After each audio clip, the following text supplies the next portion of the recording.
میرے پیارے بچوں آداب، میں آپ کے اردو کا ٹیچر عمران سر۔ آج میں آپ کو آپ کی نفیس اردو دیکھ رہے ہیں، نفیس اردو، اس کا سبق نمبر 6 ہمارے آس پاس دنیا، اس کو پڑھاؤں گا۔ میں امید کرتا ہوں کہ آپ اپنے گھروں میں محفوظ ہو کر اس سے پہلے بار جتنے اسباق ہوئے اس کو آپ مطالعہ کر رہے ہوں گے، پڑھ رہے ہوں گے۔ تو چلیے بغیر کسی تاخیر کے، دیری کے، ہم آپ کو بتاتے ہیں، پڑھانے کی کوشش کرتے ہیں اور ایک ایک پیراگراف پڑھتے ہیں اور اس کو سمجھانے کی کوشش کرتے ہیں۔ چلیے 1 منٹ کے لیے آپ سب آنکھیں بند کیجیے، آنکھ کی جمع ہے آنکھیں، اپنی آنکھیں بند کر لیجیے، ٹھیک ہے۔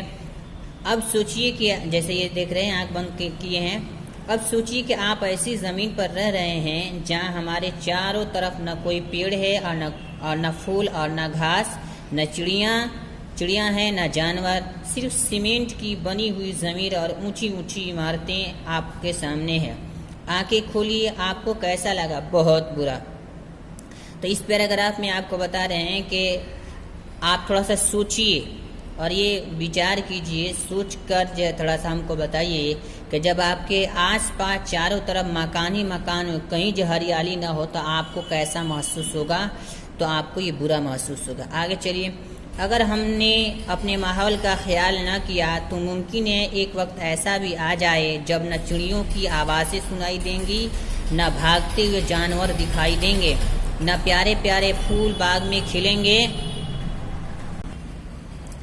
نہ پیارے پیارے پھول باغ میں کھلے ہوں گے، اور نہ ہری گھاس ہوگی۔ گھاس مؤنث ہے۔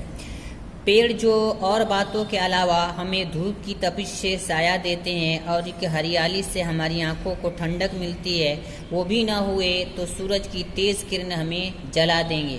اس پیراگراف کے اندر یہ بتا رہے ہیں کہ اپنے ماحول کو نہ اگر ہم بدلیں گے تو وہ ناممکن چیز بھی ممکن ہو جائے گی۔ کیا کہ اگر ہم اپنے ماحول کو ایسے ہی ہر دن بگڑنے دیتے ہیں تو نہ ہی تو چڑیوں کی آوازیں سنائی دیں گی اور نہ ہی جانور ایک جگہ سے دوسری جگہ بھاگتے ہوئے دکھائی دیں گے، نہ پھول، نہ پتیاں، نہ گھاس، اور اس کے علاوہ نہ پیڑ پودے، کچھ بھی ہم کو دکھائی نہیں دیں گے، ٹھیک ہے۔ چاروں طرف جو ہے سکھاڑ ہو جائے گا اور ہریالی سے ہماری آنکھوں کو ٹھنڈک جو ملتی ہے وہ بھی ساری ختم ہو جائیں گی، اور پیڑ پودوں سے جہاں ہمیں اور ساری چیزیں ملتی ہیں، پھل فروٹ ملتے ہیں، تو وہ سورج کی تیز کرنوں کی وجہ سے ہمارے جسم کو جلا کے رکھ دیں گے۔ یہ ساری چیزیں اس پیراگراف کے اندر بتا رہے ہیں۔ تو اس کا مطلب ہے کہ ہمارے آس پاس کی دنیا کی حفاظت ضرور کرنی چاہیے۔ آگے چلیے، آئیے دیکھیے ہم کس طرح اپنا ماحول خراب کر رہے ہیں اور اس کو روکنے کے لیے ہمیں کیا کیا کرنا چاہیے۔ لوگ درختوں کو اگانے کی طرف توجہ نہیں کرتے، بس کاٹتے چلے جاتے ہیں۔ اس کی وجہ سے جنگل کے جنگل برباد ہو گئے ہیں۔ اگر جنگل نہ رہے تو جنگلی جانور کہاں جائیں گے؟ چہچہاتی ہوئی یہ چڑیا کیا کریں گے؟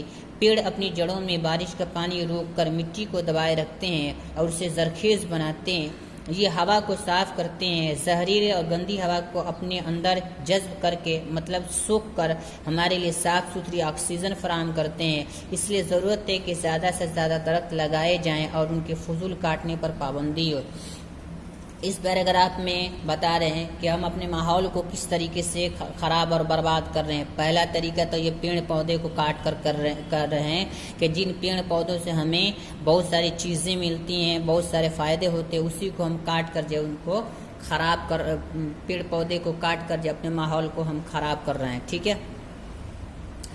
آگے دیکھیے، آگے دوسرے پیراگراف میں کیا کہنا چاہ رہے ہیں۔ دوسرے پیراگراف میں کیا کہنا چاہ رہے ہیں ہم آپ کو بتاتے ہیں۔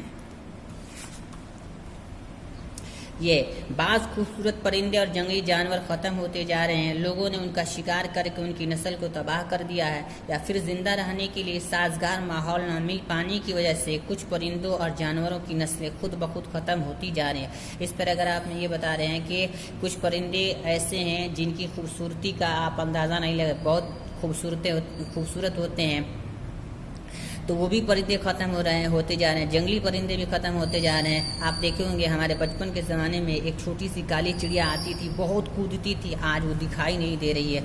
इस तरीके से जो है वो भी ख़त्म हो जा रहा है। उसकी एक वजह ये है, या तो मतलब कि लोग शिकार करके उनकी नस्ल को तबाह कर दे रहे हैं, या फिर उनको ज़िंदा रहने के लिए ऐसे माहौल, अच्छे माहौल नहीं मिल पा रहे हैं जिसकी वजह से वो परिंदे और जानवर ज़िंदा रहें और उनकी नस्लें बढ़े। लेकिन ऐसे माहौल की ख़राबी की वजह से वो सारे के सारे खुद ब खुद जो ख़त्म होते जा रहे हैं। चलिए, इस पैराग्राफ में हमने अपने आसपास के माहौल को इतना आलूदा कर दिया है कि बाज़ नन्हे परिंदों की नस्लें अपनी जान गंवा बैठी हैं।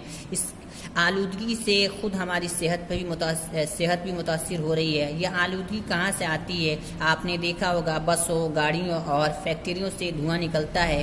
ये जहरीला धुआं हवा में शामिल हो जाता है और हमारी सेहत को नुकसान पहुंचाता है। पिछले 20 साल में माहौल की आलूदगी से इतना नुकसान पहुंचा है कि जितना पिछले 200 साल में नहीं पहुंचा।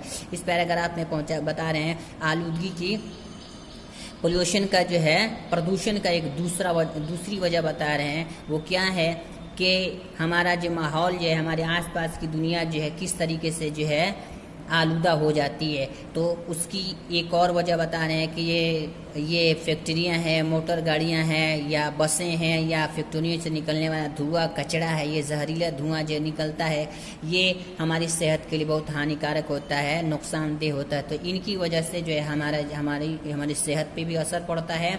और ये सारे जानवर भी क्या होते हैं, इनकी जहरीली हवा की वजह से, आलूदगी की वजह से वो भी अपनी नस्ल को बर्बाद कर रहे हैं, ख़त्म कर रहे हैं। चलिए आगे। जहाज़ों से तेल, फैक्ट्रियों से गलाज़त और हमारे मुशहरों का कूड़ा करकट समुंदर और दरियाओं के पानी में डाल दिया जाता है, जिससे मछलियाँ और दूसरे आबी जानवर मर जाते हैं। ये गलीज़ पानी खुद हमारी सेहत के लिए नुकसानदेह है। आप ये भी देखते हैं कि शहर में जगह जगह कूड़े के ढेर लगे होते हैं, जिससे हवा ख़राब होती है और माहौल भी बदनुमा होता है। बाहर का इसके अंदर भी वही बातें बताने की कोशिश किए हैं। कूड़ा करकट जो आपके घर के बगल में, हमारे घर के बगल में है, उसको जल्दी से फेंकवा देना चाहिए, वरना उनकी वजह से हमारे यहाँ का, हमारे आसपास की हवा जो है ख़राब हो जाती है, और उनकी बदबू की वजह से हमारा माहौल जो बिगड़ जाता है, हमारी सेहत के ऊपर असर पड़ता है। यहाँ तक कि इन फैक्ट्रियों से निकलने वाले कूड़ा करकट का असर इतना होता है कि समुंदर में जब इनको डाल दिया जाता है, या फैक्ट्रियों से निकलने वाले गलीज गंदे पानी जब समंदर में पहुँचता है, तो ये मछलियों के ऊपर भी अपना असर दिखाता है और मछलियाँ उसकी वजह से मर जाती हैं। माहौल ख़राब होने की एक वजह शोरगुल भी है, हंगामा भी है। गाड़ियों का इतना शोर होता है कि कान पड़ी आवाज़ सुनाई नहीं देती। लोग बिला वजह मोटरों और बसों के हॉर्न बजाते रहते हैं। छोटी छोटी तकरीब पर, यानी खुशियों पर लाउड स्पीकर लगा देते हैं। टेलीविज़न और रेडियो तो इतनी ऊंची आवाज़ में बजाए जाते हैं, वो अपने लिए नहीं, पड़ोसियों के लिए बजाए जा रहे हैं। इन सब चीज़ों से हमारा सुकून बर्बाद होता है। जाहिर सी बात है, आप लोग पढ़े लिखे हैं और इस पर अमल करना बिल्कुल ज़रूरी है। अपने माहौल को ख़राब हम किस तरह करते हैं, उसका एक वजह ये भी बता रहे हैं कि इतनी ज़ोर ज़ोर से साउंड करके लाउड स्पीकर लगा देते हैं, या इसी तरीके से मोटर और बसों के हॉर्न को बार बार बजाते रहते हैं। भाई एक बार हॉर्न दे दो, दूसरा आदमी समझ जाएगा, लेकिन पीछे वाला इतना हॉर्न बजाता है कि लगता है कान फट जाएगा बार क्या। और ये भी काम करते हैं कि मोबाइल में सॉन्ग वगैरह इतनी ज़ोर से बजाते हैं, लगता है कि हम वो बजा रहे, अपने लिए नहीं बजा रहे बल्कि दूसरे पड़ोसी के लिए बजा रहे। ये सब नहीं करना चाहिए। इससे भी ये ध्वनि प्रदूषण है, इससे भी हमको बचना चाहिए। ये आवाज़ की आलूदगी, इससे भी हमें बचना चाहिए। चलिए अब आगे जो कुछ जो तरीके बता रहे हैं आपको। अल्लाह ने हमको खूबसूरत पहाड़, सरसब्ज़ वादियाँ, पानी बहते हुए झरने, तरह तरह के खूबसूरत पौधे, ताज़ा हवा, दौड़ते भागते जानवर, चहचहाती चिड़ियाँ और रंग बिरंगे फूल दिए हैं, मगर हम अपनी गरज पूरी करने की खातिर इन सब को तबाह करने पर तुले हुए हैं। जाहिर सी बात है, आप देख रहे हैं कि अपनी आराम और ख्वाहिश के लिए हम क्या करते हैं, पेड़ पौधों को काट देते हैं और उसके बदले में कहीं दूसरी जगह लगाते भी नहीं है, ठीक है। और अपनी ख्वाहिश, अपना घर साफ रखते हैं और कूड़ा करकट ले जाकर पड़ोसी के घर के सामने डाल देते हैं। ऐसा भी नहीं करना चाहिए, ठीक है। चरिंद परिंदों का भी खाने पीने का थोड़ा एहतमाम करना चाहिए ताकि वो आएँ, अब पेड़ पौधा रहेंगे तभी ना आएंगे। लेकिन अपनी ख्वाहिश और अपनी ऐशोशरत के लिए सारी चीज़ों को हम बर्बाद कर रहे हैं जो कि हमारे लिए मुनासिब नहीं है। आगे चलिए देखते हैं, हमें अपने आसपास की दुनिया की हिफाजत करनी चाहिए। अब सलाह और मशवरा दे रहे हैं, नसीहत कर रहे हैं, हमें अपने आसपास की दुनिया की हिफाजत करनी चाहिए। हम खुद गंदगी न फैलाएं और दूसरों को भी रोकें, तो ये दुनिया हमारी और अगली नस्लों के लिए रहने की बेहतरीन जगह बन सकती है। और अगर हम ऐसा नहीं करते हैं तो ये दुनिया ना तो हमें इस दुनिया में ना तो हम सही से सेहतमंद रह सकते हैं और ना हमारी आने वाली नस्लें सही रह सकती हैं। बहरकत मेरे प्यारे बच्चों, ये थोड़ा थोड़ा हम पढ़ के जो इसको समझा दिए और पढ़ें इसलिए ताकि आपको समझने में पढ़ने में आसानी हो। ठीक है, आगे चलिए।